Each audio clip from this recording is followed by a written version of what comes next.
Welcome to But For Real, a variety show podcast co-hosted by two therapists who also happen to be loudmouth feminists.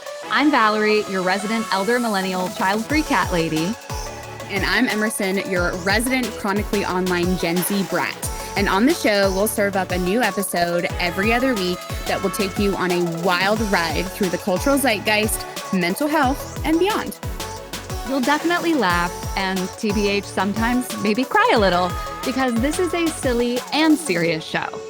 Buckle up, my friends, and let's get into today's episode. Welcome back, everyone, to Hi, guys. For Real. How's it hanging? What's going on? Pretty good. I am just about to bounce out of this chair and run my little butt outside because we're getting like a faux early spring. It is like the most beautiful day. So definitely after this, I'm going to blow off my reading journal articles so I can go prance around in the park for a little while. Well, yes, we can prescribe a prance outside when it's this gorgeous. Exactly. I'm very excited for our episode today, and I wanted to just kick us off with like a funsy question, just in the spirit of our Too Many Tabs ADHD episode. Tell me something random you got hyperfixated on for like a dumb amount of time. I want to know. Oh my gosh, there's so many things. I guess a recent thing, and that I can show for those of you watching on video evidence of, and it's not dumb in terms of the content, but like I, over the holiday break, was supposed to have a break, and instead I was like, I'm going to buy all of these books about EOS, the entrepreneurial operating system, and I'm going to watch all these videos, and I'm going to deep dive and make this my whole personality now. So it was great. How about you? What's something that you have gotten really hyperfixated on? I feel like so me and Wikipedia, we're locked in. Like we're in relationship. And so majority of the time it's like, what can I just like go scroll down a wiki hole about? I think, and again, not a dumb topic, but there was just this amount of time where I was like, actually, I do need to know everything about the Appalachian people and mountains. And I do want to learn about the Melungeon people. And it was very interesting. Don't know where it sparked from. Probably like Appalachia Talk. Hey, shout out. But yeah, really found myself just noshing on some information there. So it was cool. Man. Yes. And it's like every opportunity. I mean, this is the information age where it's like you could be watching a show and you're like, where do we know this person from? And then you're, 10 minutes deep into their IMDb. Oh, absolutely. And I'm like Rotten Tomatoesing in that shit. I'm like, so where have you been and what's the review? Yep. Absolutely. Love the question. Yay. Okay. So also tell me if you can hear because I know the noise cancellation is pretty good, but if you can hear Blue crying, let me know. Okay. I'll let you know. My elderly cat is like, can I get a snack, please? And I'm like, honey, after this. Yes. Wait. Now it's time for our first segment, Tea and Crumpets, where we tell you what we can't stop talking about this week. What is your tea this week, Emerson? So I have been trying really hard to like balance my like love for audiobooks and reading. I started reading Fourth Wing, like that series with my friend Val, my bestie, and we're really enjoying it. And I like a little like accompaniment. So in my room, I just like turn my little TV on, and YouTube has so many different videos of just like somewhat ASMR, somewhat ambiance, if you will. So I'm just like reading Fourth Wing, and I'm like acting like as if I'm at the university library. It's like, come read with Violet Sorengale in the archives. And I'm like, no, actually, me and this bitch are locked in doing our homework together. And I'm just like reading on my iPad, like pretending that I'm in Fourth Wing. Kind of fun. I really want to reread the Harry Potter books, like haven't touched them since childhood. Yeah. And I'm already going through like finding like Hogwarts ambiance videos and shit. I don't know. It just like adds a little bit of like novelty. Wink. We'll talk about that a lot today, I'm sure. But just like adds a little something extra to your reading experience if you like that. So it's been fun. Also, my little, thoughts. And then I have a tiny bonus. Oh, well, I was just going to say I love that because that's like our house every night is we're Hogwarts ambiance video on the TV. Yes. And my tiny little bonus, my best friend Val and her lovely partner Gavin got me this Neato. Have you seen these? No, what is that? Okay, describe it for listeners. Okay, so I'm like doing ASMR in the mic. I'm like, hey, these little Neatos, they're just like, it's just like this little gelatinous little fidget. God. So it's like the size of like a little bigger than like a tennis ball. And it's like translucent pink and you're squishing it and it's molding and it's, oh my God, that looks fun. It's so fun. They have them in like blue, pink, all translucent. So it's like fun to just like stretch them out. I love a fidget. And then also sometimes I love these like little fidget rings, but they will shoot off my finger. And I'm like, I've like had them like hit the floor in front of clients. And I'm like, I'm so sorry. I need stuff to play with at all times. Otherwise I'm going to freak out. So this has just been like a nice, quiet little one. And I've been playing with it all weekend. It's so satisfying. Does it have a name, that type of fidget? I actually don't. It probably does, and I'm just like not like cultured in with the lore. But we have to find that out because it's squish. It looks like I would call it a squish blob, but it probably has a real name. It is very squish blob in the category, but correct. So Neato, hit me up.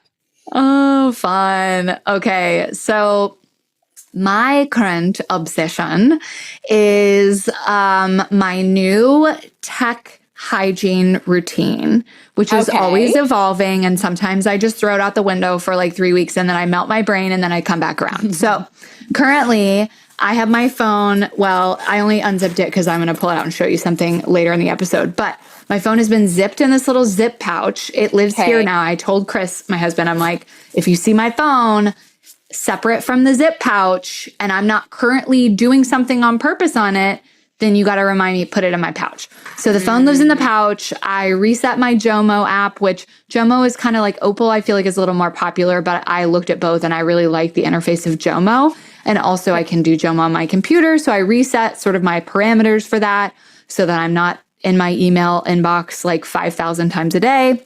And I feel like already in like less than a week of sort of rehabbing this, I am a new person. I am an enlightened being. I am prancing through the forest. So I recommend it. If you feel like you are in a brain rotting place, try putting your phone in a pouch. Try the Jomo app. You can set your own little custom rules for various like apps, websites, and etc. So that's my thing. And then my bonus is The Comfort Book by Matt Haig. We read it in my book club and then we just discussed it the other night. And it's just brilliant. Like it's these little collections of essays and some of them are like 10 sentences long, 5 sentences long, and some of them are 2 pages long. And it's just, I mean, it literally is a comfort book. So it's whether someone is going through depression or struggling in these times, and just needs something to help you remember that like life isn't always bad and it's okay if you're feeling bad right now. It is just absolutely brilliant. Love it. Sounds so good. Yay. Now it's time for Step Into My Office, where you get advice from your favorite professionally qualified, personally peculiar therapists. Dear Val and Emerson, I'm so frustrated. As a kid, I loved reading and I could sit and read my books for hours every day. But that was before the internet was what it is now, before smartphones and social media existed. It seems like for probably the past 10 or 15 years, I can barely get through 2 paragraphs of a book without feeling antsy and reaching for my phone. I also have a bad habit of starting new books, but then I'm reading like 20 books at a time and never actually finishing any of them. I don't think I have quote unquote real ADHD, but this really bothers me because I know in my heart that reading is something I really love. I just don't know why it feels so hard right now and what I can do about it. Sincerely, the girl rereading page 5 for the 12th time. I'm like, sister, I hear you. Thoughts for this listener. Really good stuff. I think there's like so much like good there's like so much good opportunity for awareness here, right? So like getting through the 2 paragraphs without thinking about my phone, like that's why I love the reading ambiance, where it's kind of like it's giving you a little bit of stimulation, you know, and you and I have talked about this of like, I need to just like set the timer and like try to lock myself in. And if that timer, babe, is literally 20 minutes or like 5 or 10, let's just start there. Like just give yourself that time. And I think a lot of stuff like this, like probably like shame is coming up or like frustration or, you know, like a lot of like guilt, all of those things. And so I think a lot of times with stuff like this, kind of like spend a little bit of time with the feeling that's coming up to like try to understand, you know, yeah, it's really frustrating. Oh, and I'm like going back to the page and everything. Okay, what if I just like, what am I feeling right now? What am I noticing that I'm feeling right now? Okay, frustrated. Okay, well, it's okay that I'm feeling uncomfortable or it's okay that I'm feeling frustrated. Now, what do I want to do like with and about that, right? I think there's, because I've been there. I've like DNF'd books and then been like, oh my gosh. But then I found myself going back to books at a later time when I just like had a different bandwidth or when I read some, you know, sometimes you feel like you're in fatigue. I wonder, of these 20 books, are they an array of genre? Is that overwhelming? Or do you need some of that novelty? I definitely hop, skipping around in books. I like to be reading something physical and I like to be listening to something at the same time. Like there's so many different things in your kind of like systems work that we could look at here. And know that like this is totally real. I think so many of us right now are constantly like, oh, you know, what's the phone saying? Because it's just notifying us all the time. The phone and just the attention span takes work, and it's not necessarily a quick fix, but there's lots of like different ways that we could approach something like this. I don't know. What do you think? I love that. I love the timer idea. And I've done that for reading before when I know that like I have a very limited attention span. But if I'm like, you know what? I can set, and again, this is like, how do we use tech to help ourselves? I'll set like my Apple Watch for 10 minutes, leave my phone in another room, or now, you know, I have my little pouch too. And that way it's not like within reach, just like super tempting. And all I have to do is just make it through that 10 minutes. And even if that means that I have to read the same page 3 times, that's okay. I'm like helping reacclimate my brain to that slower pace. And again, like, sure, if there's clinical ADHD, maybe there's more things also required in that equation. But so many of us are just essentially having to rehab our attention and our sort of where we are calibrated for stimulation. Johann Hari talks about this so much in his book, Stolen Focus, which I'm obsessed with. And he interviews some people who are like, say, you know, career academics who had been, you know, reading like such dense stuff in their young adulthood. And now 10, 20 years later into all this tech, they're having the same problems that we are, right? So it's like to hear like when I read that I'm like, oh wait, this person who's literally an academic for a living, a professor who like writes and reads these long articles and books, they're having the same struggle and they also didn't used to. And it's you know, looking at how much this sort of rapid change in our culture has influenced us all. Yeah, it's the sign of the times, baby. Like we're in a collective. I think it's rare to come across someone kind of at any point of the lifespan right now and for them to have like a really solid understanding of, oh, I feel like I have a pretty healthy relationship to my phone or social media or something. And so we're all kind of having to do that recalibration and to think about it and to know that like, yeah, a lot of it is, all right, can I give myself that 10 minutes? Do I need some kind of lower key ambiance stimulation to help me kind of like set myself up for something like this?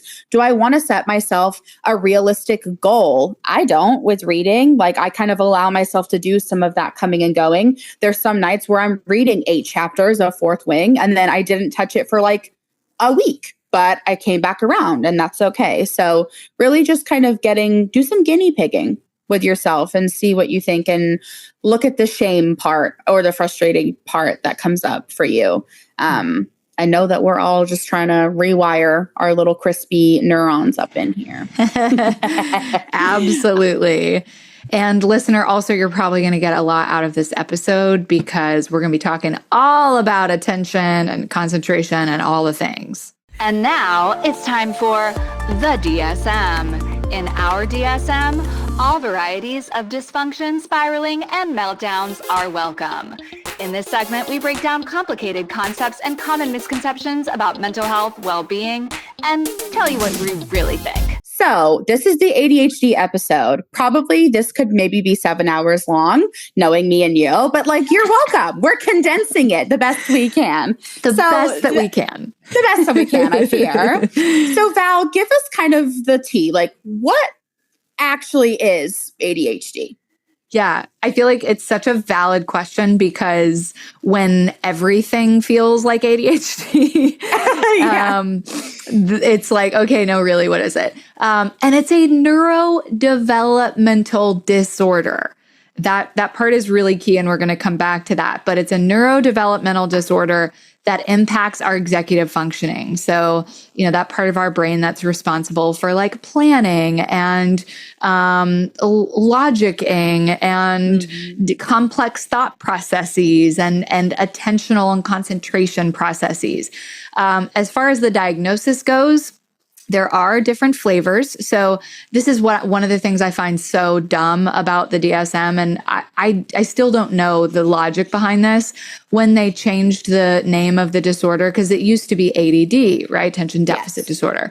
Now it's ADHD, but there still are, you can either have only inattentive type, you can have only hyperactive type, or you can have combined. So like, why would someone have only inattentive ADHD? I don't get it. Fine. But just know that there's kind of those three types. And so when someone is looking at potential diagnosis, there will be exploration of what type it is. There are other, like Dr. Amen has like, oh, these are the 7 types. Those are not diagnostic. Those are just more like, hey, it can manifest in these different ways. And this is more kind of a nuanced exploration, but that's not official DSM stuff. Okay. And so we're talking again, executive dysfunction, dopamine, the dopamine works differently in a brain that has this neurodevelopmental challenge. And there can be this sense of, everything is, it's not stimulating enough, right? I need more to get my attention, or I'm not able to pay attention, or I am 100% drawn in by this thing, right? And that can be very confusing. Again, we'll talk more about it later, but like people will be like, well, this person said they have ADHD, but then they spent 3 hours, working on this like weird project, learning about the Appalachian people. Like, how do they claim to have ADHD? So honey, yes, it does work that way. And starting with the elephant in the room, why does it seem that everyone, quote unquote, all of a sudden, supposedly has ADHD?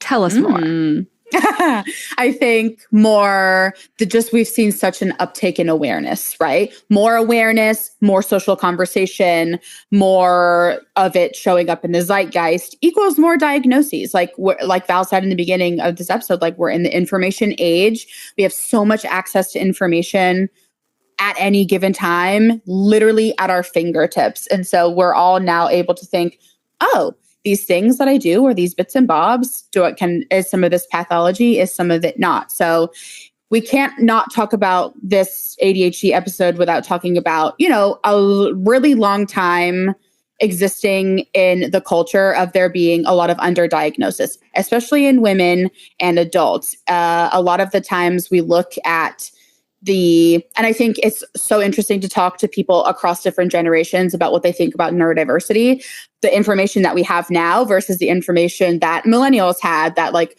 my gen, like that, like my boomer grandparents perhaps had, just so different. So a lot of the millennial-esque culture grew up undiagnosed because ADHD was thought to only affect hyperactive little boys. And that template, I think, pretty much, came out into like the Gen Z era for me. I was actually assessed as a kid for anything and everything. And this was one of the things that I think was sorely missed because I was a very developmentally appropriate, chatty little girl. But I also was very shy and I had inattentiveness and things like that. So we really have seen underdiagnosis, especially for women, especially for adults.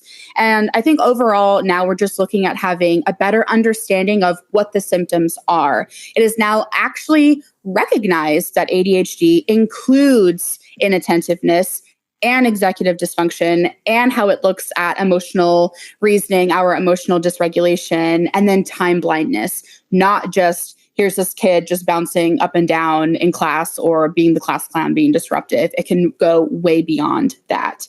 And of course, the TikTok and social media effect of it all, ADHD content is hot. It's everywhere. Yep. It is clipped and ready, baby. Short little burst videos that are here just like, oh, do you do these things? Perhaps you have ADHD. And best believe I'm locked the fuck in with all of them because I'm like, well, what do we think? So this content coming your way, maybe scratching a little itch in your brain if you've never thought about that before, or you're like, where it kind of goes into like personality versus pathology versus whatever. We kind of get to like play with that a little bit when we're having content about it all of the time. So, you know, the good of that, some of the downside to this, kind of just like a lot of misleading information or an oversimplification or an overgeneralization of typical human behavior.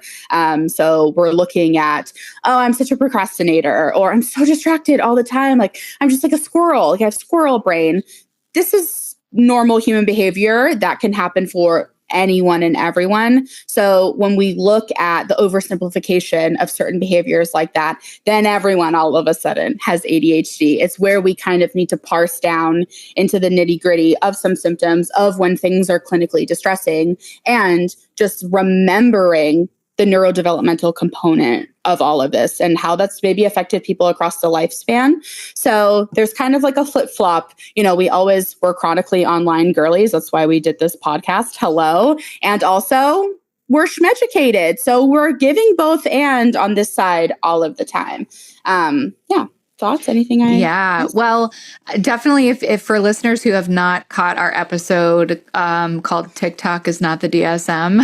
Well, we delve more into this specific piece of it in that, and just again, pros and cons of all of that content being out there and of people self-diagnosing and just, you know, like you said, it comes down to the distress, comes down to how significantly is this impacting your life. And I think I may have shared about it in that episode, but you know, that acknowledging that even if there are people out there like me who do not, you know, fall into, I met all of these criteria before age 12, and therefore is indicative of this neurodevelopmental disorder, I may have developed very, very similar symptom constellation as an adult.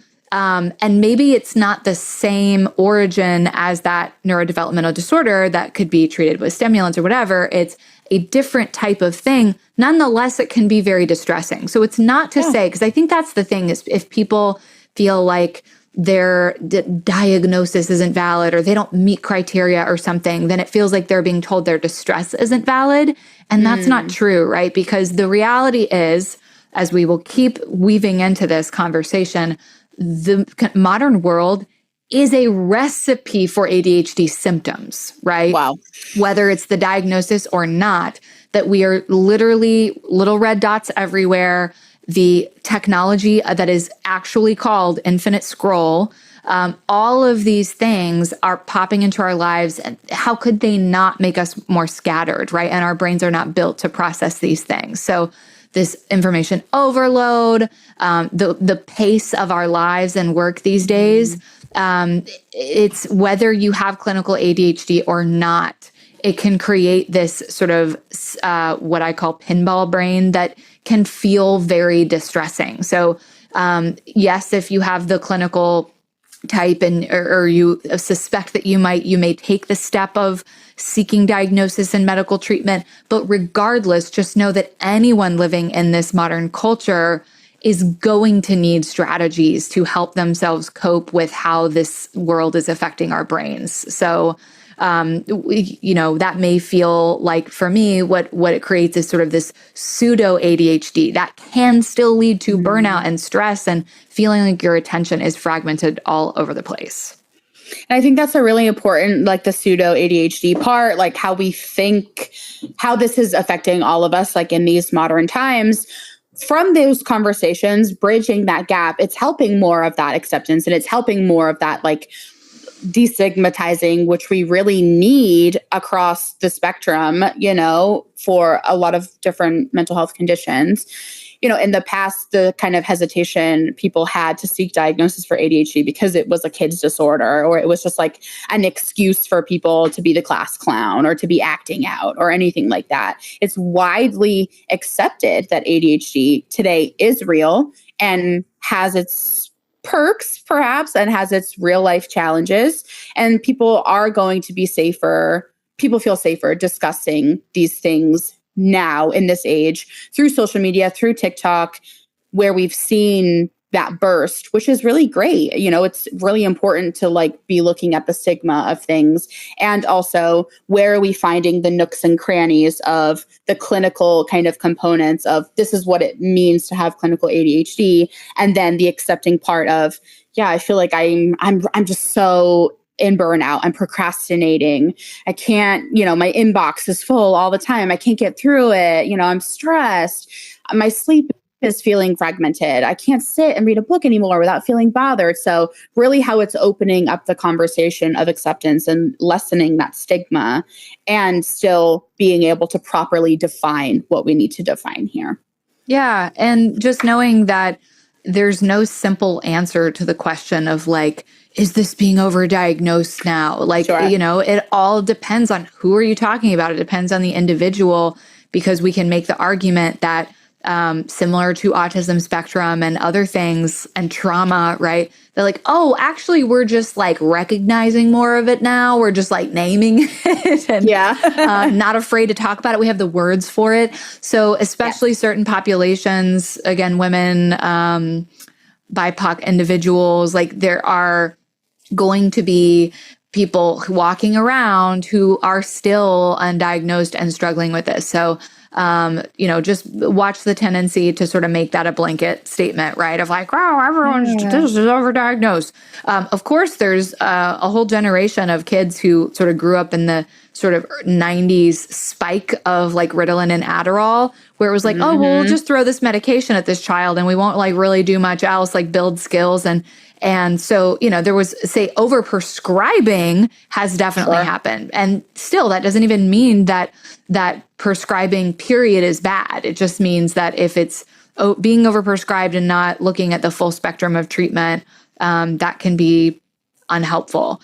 And remembering that when it comes to diagnosis, ultimately you're looking at the clinical threshold in the DSM, which we don't even, like, I can diagnose technically ADHD, but I don't like to, A, because the DSM is bullshit. B, because it overlaps with so many other things in terms of symptoms. I would rather refer someone to a psych provider where they can get a more thorough evaluation. And if they're going to pursue medication anyway, they're going to have to do that evaluation with a psych provider, psychiatric. So I just, generally leave that to other people. But remember that even if you don't meet that clinical criteria, your distress is real and there is support out there for you. Absolutely. And I think that's, the bottom line with diagnosis. Almost everyone can feel that they have ADHD, right? But not everyone actually has ADHD. Just that remembering that the modern world is really putting up its attack low key on our focus and our executive functioning. It's just making it really hard for everyone. Looking at the distress and where things are happening for you, or if there's some symptoms or pathology that feels like you're like, okay, this is feeling like it's here for me from my childhood to now, or the things that I'm struggling with right now. Cool. Being able to source, working with like a neurodivergent affirming therapists can be really important to like have proper psychoeducation, going and sourcing an evaluation to sit with someone, have a complete evaluative process can be really important. I have folks that have pursued evaluation for ADHD or ASD, autism spectrum disorder, and those accommodations have been life-changing, especially for work. And so, don't let yourself suffer, right? Like we don't need to stay in this and suffer.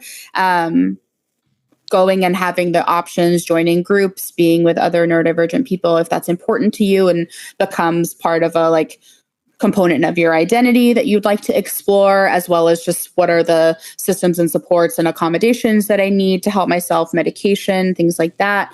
And yeah, just remembering the neurological condition component, not like, I think this is an important part of the conversation. You have folks that are like, oh, I love things really clean. I'm so OCD. And so people that have obsessive compulsive disorder feel very probably hurt by that, right? Where it feels like it's kind of diminishing, some of the really real life shit that they have to deal with when you have to deal with obsessions and compulsions and how that can be clinically distressing. So some of the ADHD of it all, I think I see that a lot nowadays of like, I'm so scattered. Oh, I have ADHD. And I'm like, right. I'm so ADD.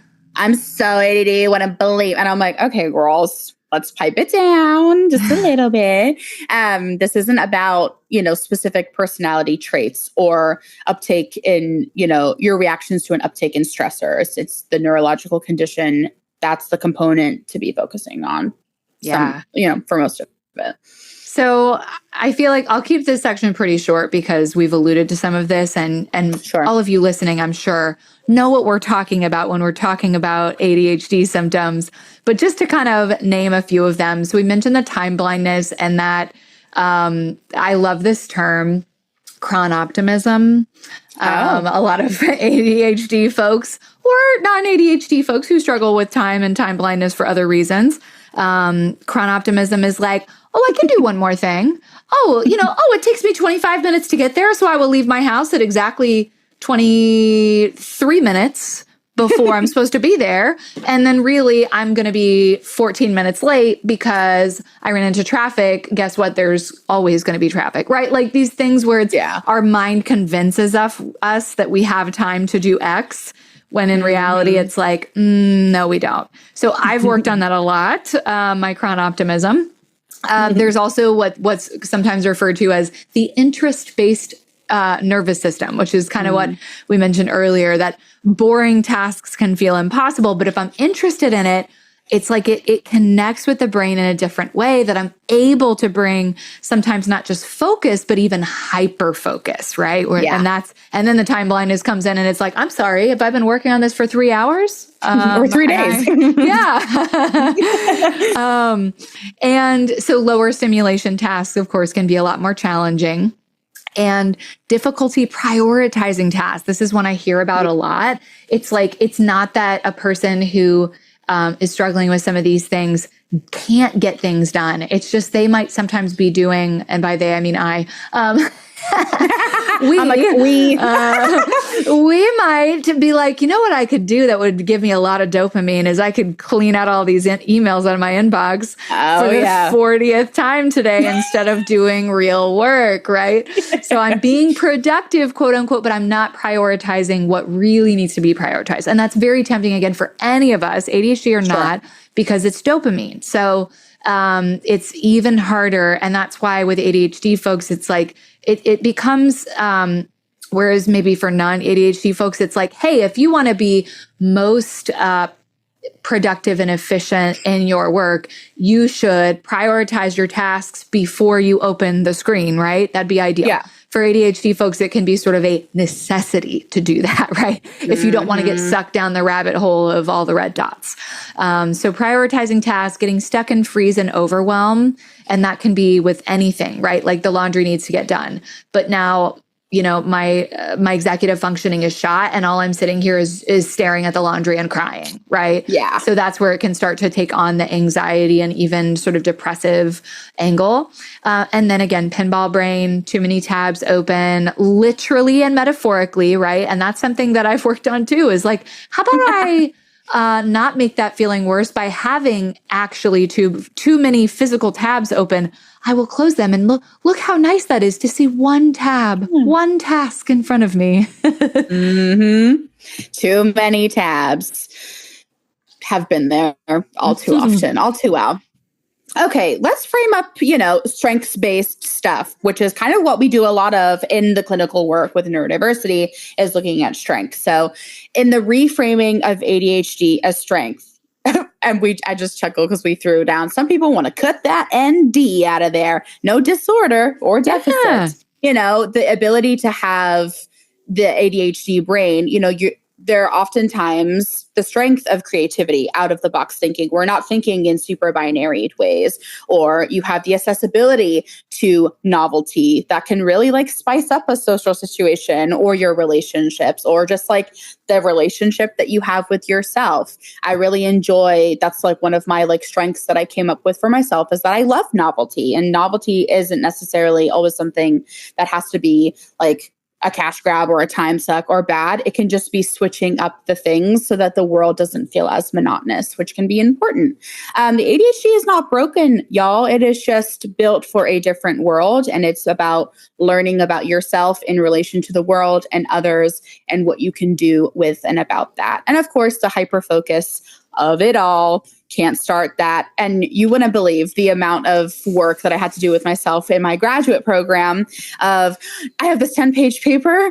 It's due in 2 weeks. Awesome. I'm going to leave it until, you guessed it, 48 hours prior.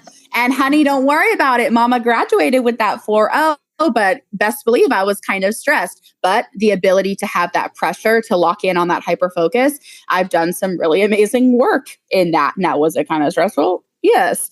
But also a part of it there. Now, trying to set yourself up for different bouts of hyper focus across a period of time, probably better, less distressing. But you can be highly productive in a hyper-focused sprint. Now, with that, we joked earlier, 3 hours or 3 days, being able to just have alarms or even people that are pulling you back out and being like, hey, get up from that book, from the computer, from the desk, go take a lap, drink water, eat, tune into your body. What do you need? Please get up. So more just what's the Emerson and Val survival guide of it all? How do you ADHD without losing your goddamn mind? So productivity is always going to be a big one. We're looking at productivity, prioritizing, hacks, tasks, everything. Please gamify things. I would not get through life without having a little quest or having a little game. Turn those chores into challenges. And also, I've not made my way through fully, but Casey Davis, how to keep house without drowning. So amazing. The first thing that I plucked out is that she reframed her home as not chores, but as care tasks. And that already has been really cool of I have to clean the kitchen. Okay, I get to clean the kitchen because future me in the morning is going to feel really good that the kitchen is all ready for me to go. I love doing day shift, night shift. So I set my house to sleep. I wake my house up in the morning. I'm doing tasks. I'm doing shit that I have to do, but it's a little bit of a game. Use your phone for good. Please set alarms, timers, use the technology. One of my favorite apps ever is Structured. If you like to, because I'll sit and I'll be okay, so tomorrow I have to do this, then that, then this. And there's a lot of opportunities for time blindness for me in there. So Structured lays it all out for me and shows me where I have workable breaks, which is really helpful. Cool. So get an app that you like. Just make the boring tasks spicy. One of my favorite TikToks I ever saw was someone cleaning their kitchen and listening to medieval music. And they were in the night, I'm a wench at a bar. And that's how, and I'm just cleaning my house. And I'm no, exactly. Cleaning your kitchen, boring. But in medieval times, and you're pretending to be a maiden, yeah, actually way more fun. So get into that gig for sure. Medication versus coping strategies. Now, it's kind of a toss-up for some. Some people really will benefit from stimulant or non-stimulant medication. We're seeing lots, the Adderalls, the Vyvanses, but then more of those Strateras and what that's like. go talk to a psych provider. They know the tea and they can help you with what's going to be most workable for you. Some people need medication to do their day job or need medication for school and then can have their free time or the weekends off. The fluctuations and everything is going to be about what is best for you and workable for you.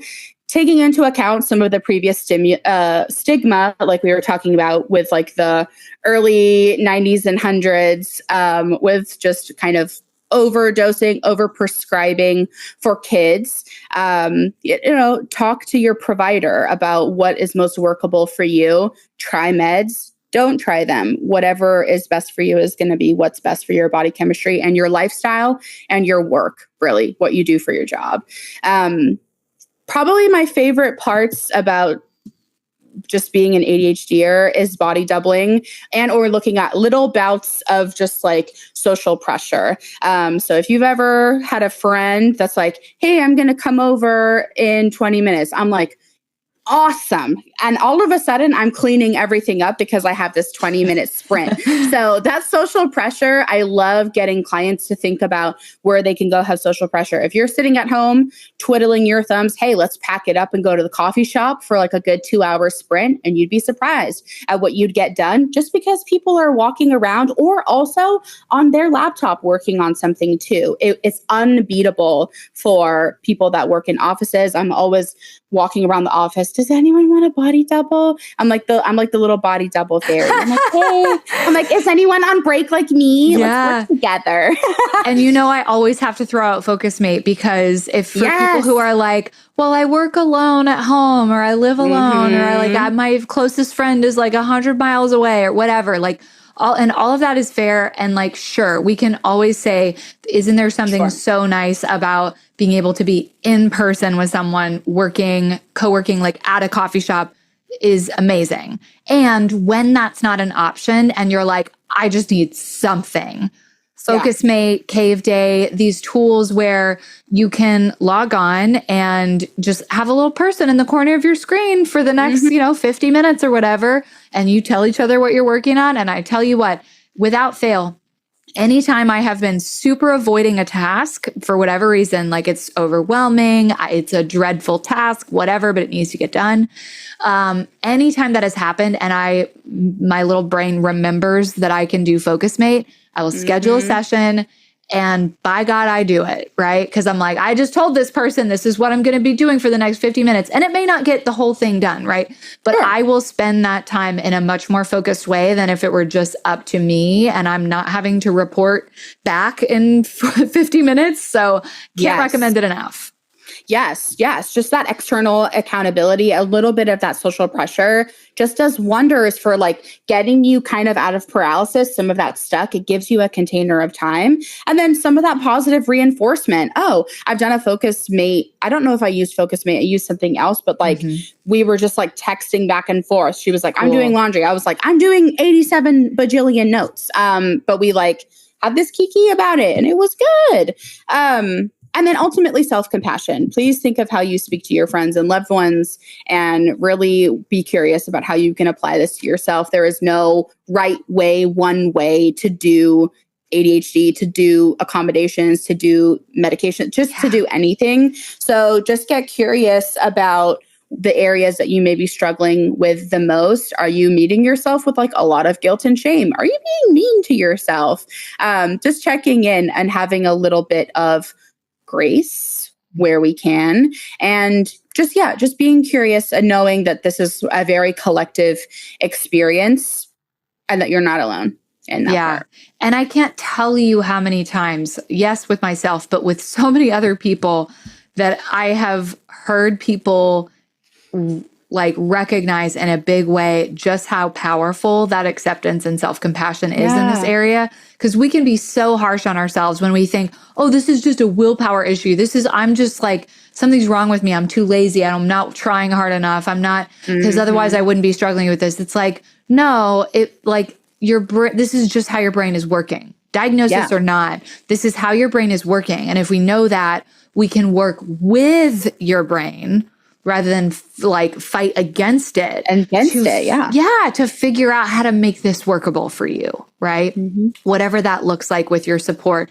And when that clicks for people and they stop looking at it like I'm broken, what's wrong with me? I need to fix myself. Like, yes, there's opportunities for if you're like, oh no, literally I cannot have like, you know, all the clothes in the laundry bin. Like I need something to wear. Like, yes, there are things where we can look at real strategies and solutions for the things where that's needed. And a lot of this is accepting the internal stuff and like not expecting yourself to be someone that you're not. Sure. So, okay. And going back to that, ADHD is not just a like get more willpower and you'll be fine, right? Like, this is zooming back out to the modern culture. It's the attention economy, right? It's that our attention has become the most valuable commodity that exists. And how crazy is that, right? Like you are the product. A lot of us watch The Social Dilemma. If you haven't seen it, it's definitely worth a watch. Again, can't recommend the book Stolen Focus enough. It really gets into, you know, a lot of other books sort of talk about like, how you can change your behavior to like have a, you know, whatever, like what I'm doing with my phone. That's great. I do need strategies for me as an individual, but it's kind of like the plastic problem, right? The plastic problem is not going to be solved by everyone recycling better. The plastic problem is ultimately going to be solved by companies being forced to stop producing so much single-use plastic, right? Yes. So it has to be these larger systemic solutions, and he really gets into that in the book. But yeah, this is just, it's about advocating for yourself in your various contexts, work, relationship, with your therapist, with your care providers, like looking at the big picture of if this is not about fixing you, how can we adapt our world both individually and collectively to work better for us and our brains? Absolutely. So, yeah. But for real, you can look at ADHD however you want, a disorder, a symptom, a hyperstimulated, overworked culture, a superpower, but own how your brain works. Lean into your systems, your tools, your support, and be kind to yourself. Yay. Flower power. Flower power. I'm not kidding. Powerpuff Girls. Did you ever watch that? I know it was after your time. Like, I'm sure I did. Before. You were after its time. I was after its time, cool. for sure. You would be Blossom, the redhead. Sure. And she wears the pink. Uh-huh. I have a Blossom like figurine in the basement. I was very into Powerpuff Girls.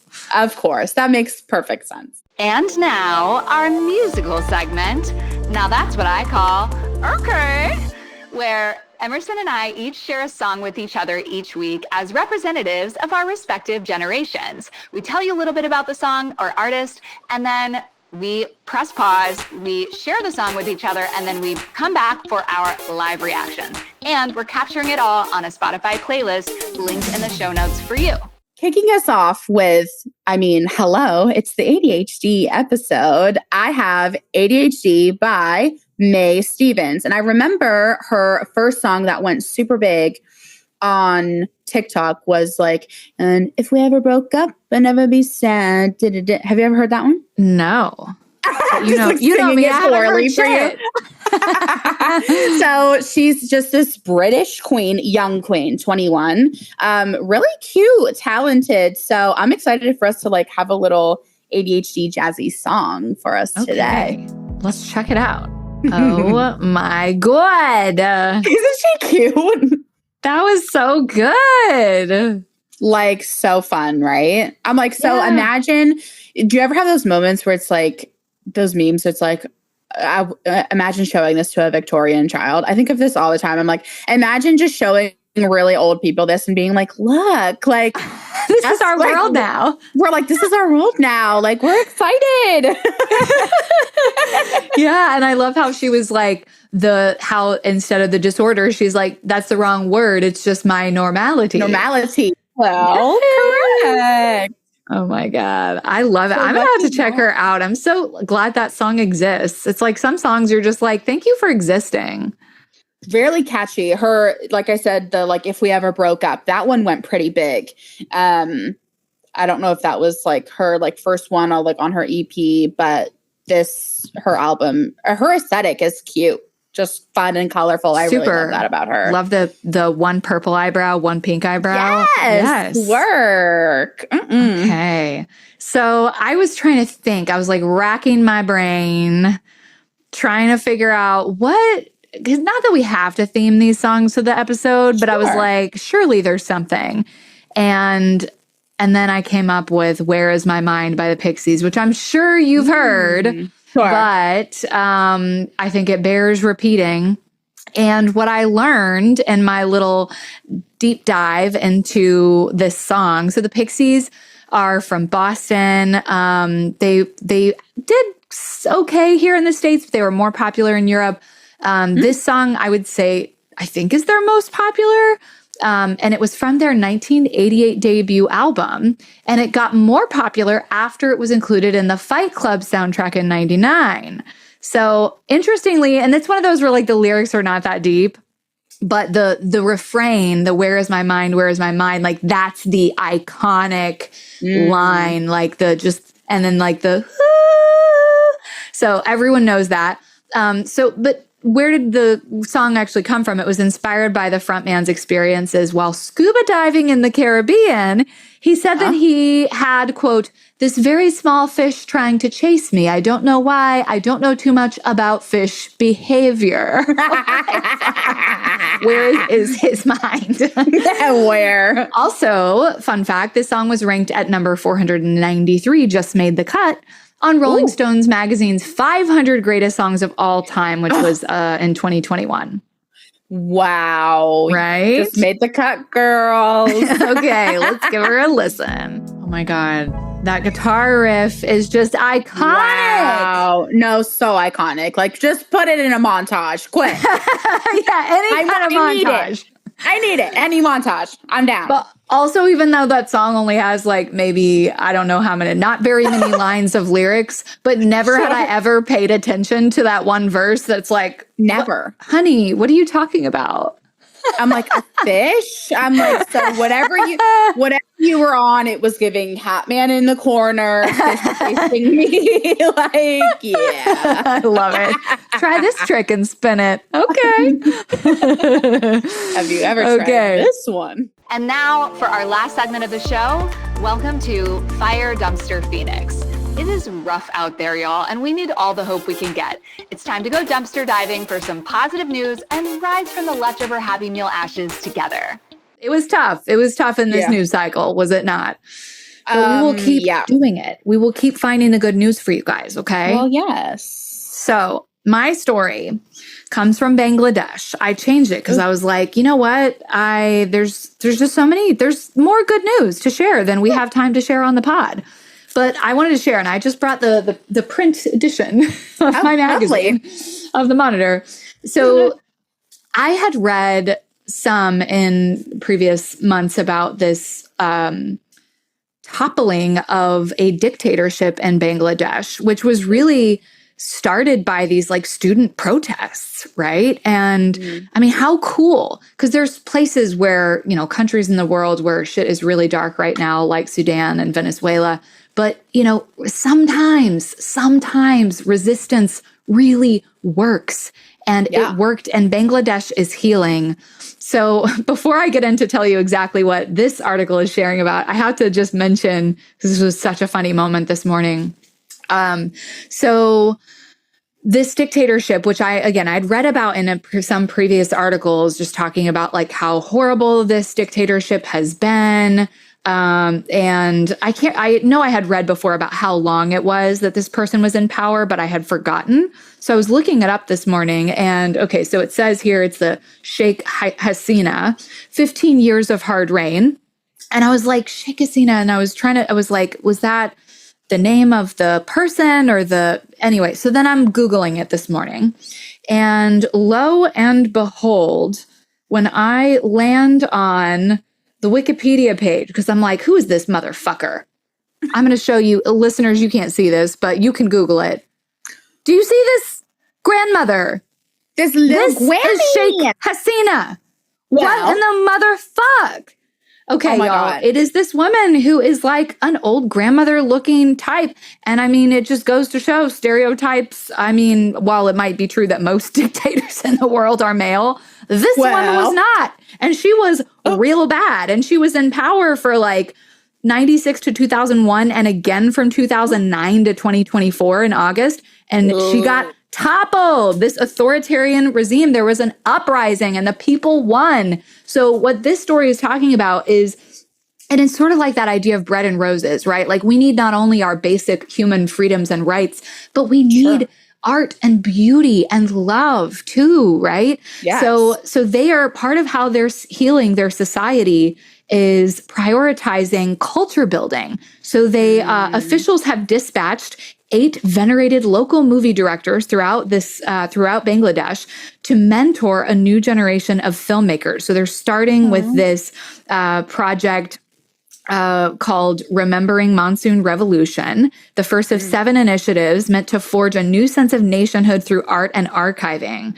So there's some beautiful quotes in here, but really it's either they're going to do documentaries, they're bringing in musicians, cartoonists, writers, painters, actors, and really it's going to be this digital oral history project gathering individual stories of citizens, sharing the culture and rebuilding and healing their society partially through art, which I just think is so beautiful, especially right now. Yeah.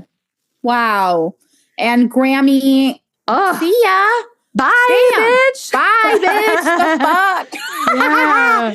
Oh my God. Okay. To end us on a super cutie light note, because Valerie and I are doing I feel like we're doing like cat elderly care in different categories. Yes. So I saw this and we're both cat girls. So cats with arthritis are wearing beanies, everyone. Veterinary scientists at the University of Montreal are using brain scans to understand pain in arthritic cats. And they were putting the little electrodes on their brains. And of course, these little mischievous punks were like scratching it off. They were like, bitch, get off me, whatever. So they had the electrodes knitted into little caps and they just like slip over their little ears and on their heads to have a non-invasive method of exploring their brains, looking at their brain waves, kind of like neurofeedback vibes of it all. And so they've just been looking at using different sensory stimulation to soothe the aches by exposing them to certain stimuli, comforting lights and smells. I believe they said like citrus was like one of the smells that they use. And so far they've studied 11 cats with osteoarthritis so far. And I'm like, wait, do I need to start knitting cat beanies to help this cause? Like what's happening? And so it's from the Good News Network. If you look, they like have a picture of the little kitties with their hats on. Oh my God. So cute. I can't my gosh. I know I had heard about that and then I forgot about it. And isn't it, the human brain is so great because then I got to be re-delighted and surprised by it all over again. Well, I seek to delight. So love. That's all we got for you guys today. I know. Stay tuned for our next. And if you're an ADHDer, hey. And if you're not, hey, that's okay. Hey, we love all of you. No, good morning, children. Everyone take care. Bye. Bye. This has been another episode of But For Real, produced by Valerie Martin and Emerson Ryder and edited by Sean Conklin. But For Real is a Gaia Center production. The Gaia Center offers individual, couples, and group therapy for clients across Tennessee and in person in our Nashville office, as well as coaching for clients worldwide. For show notes or to learn more about our work, visit GaiaCenter.co or find us on Instagram at the Gaia Center and at But For Real Pod. But For Real is intended for education and entertainment and is not a substitute for mental health treatment. Also, since we host this podcast primarily as humans rather than clinicians, we are not shy here about sharing our opinions on everything from snacks and movies to politicians and social issues. Thanks so much for listening to this episode. See you next time, bestie.